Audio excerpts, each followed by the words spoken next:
Welcome to this explainer. Today, we're going to completely demystify the sonnet.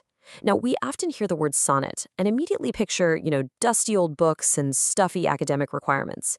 But what we're actually looking at here is an absolute marvel of poetic engineering.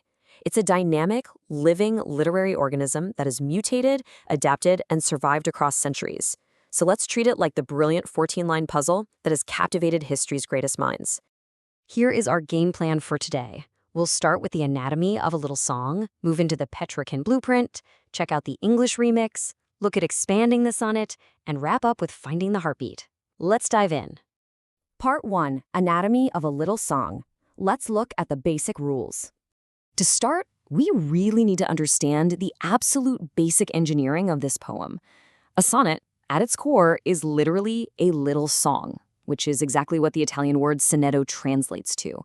It's built on a very specific, rigid framework. We're talking about the pulsing heartbeat of iambic hexameter. Da-dum, da-dum, da-dum, da-dum, da-dum. And it uses that strict rhythm to explore a single unified argument or theme. And then there's the magic number 14. What's absolutely fascinating about this number is that the 14-line constraint is the defining rule. It forces poets to take their incredibly complex emotions and distill them into a tight, highly pressurized container. Imagine having all those sprawling, messy feelings of love or grief or rage, and being told, hey, you only have exactly 14 lines to figure this out. That intense pressure, that's exactly what makes the sonnet so explosive. Because of that pressure, every sonnet relies on a really purposeful internal logic to move from a problem to a solution. First, you start with a proposition that introduces a situation. Then comes the development, which complicates things. After that, you hit the turn, or volta. This is a massive sudden shift in the argument. And finally, the resolution steps in to deliver the emotional climax.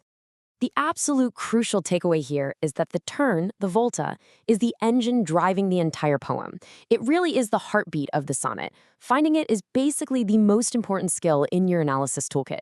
It's that aha moment. It's the exact second the poet says, well, actually, looking at it another way, if you can track down that volta, you've completely unlocked the meaning of the poem. Moving on to part 2, the Petrarchan blueprint, the original Italian design. Back in the 14th century, a guy named Francesco Petrarch basically popularized the first blueprint for this puzzle. He used a very strict mathematical division, an 8-line problem followed by a 6-line resolution.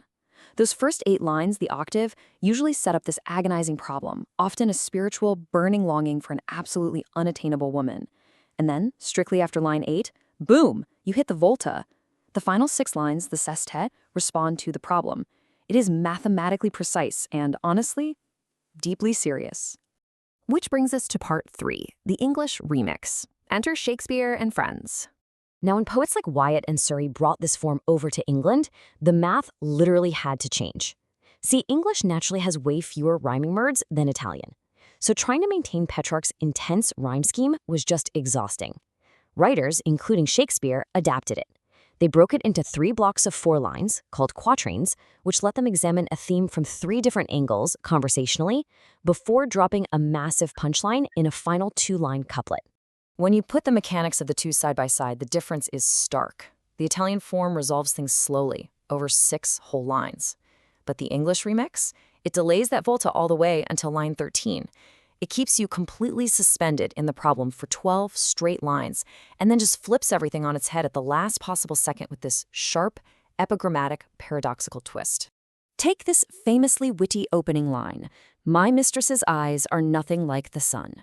It shows exactly how Shakespeare subverted all those old Petrarchan rules. Petrarch spent his time comparing his beloved to stars and angels. Shakespeare flips that entirely to mock idealized love with raw, anti-Petrarchan realism. He's basically saying, look, the woman I love isn't some perfect goddess. Her eyes aren't the sun, but I love her anyway because she's real.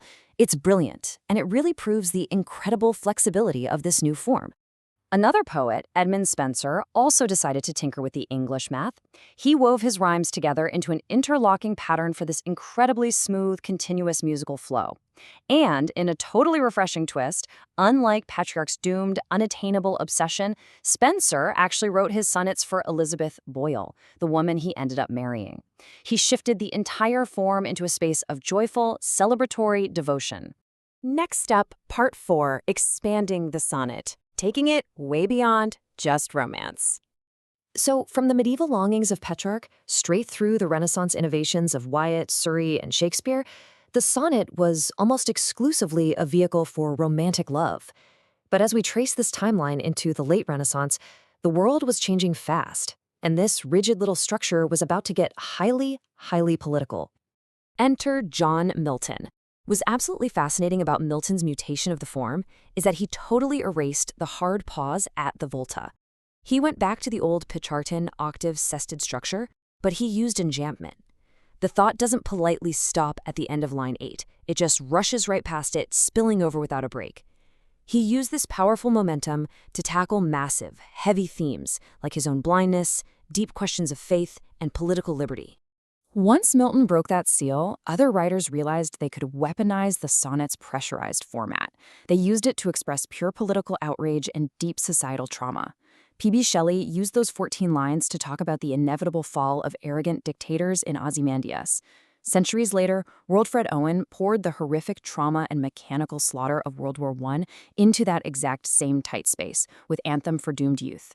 As we move into the Romantic, Victorian, and modern periods, the rules and subject matter fracture even further. Wordsworth revived the form to capture something as peaceful as dawn breaking over a city.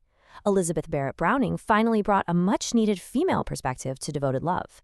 And by the time we hit the modern era, you have poets like E.E. Cummings keeping the 14 lines, but completely throwing out the strict rules of capitalization, meter, and traditional rhyme altogether. Finally, Part 5, Finding the Heartbeat. Let's get into some analysis tools. So how do we apply all this history? When you sit down to map out a sonnet, always start by doing the math. Count the stanzas and check the rhymes. Are you looking at octaves or quatrains? Second, hunt down that volta. Look for the exact moment the poem says but, or yet, or shifts its tone. Third, look for the subversion. How are they breaking the rules? And finally, zoom out. Read the broader narrative, because many of these poems are just one piece of a much larger sequence telling a massive, evolving story. I really hope this explainer has completely transformed how you view the sonnet. It is absolutely not just stuffy words on a page. It is a living, breathing puzzle just waiting to be solved.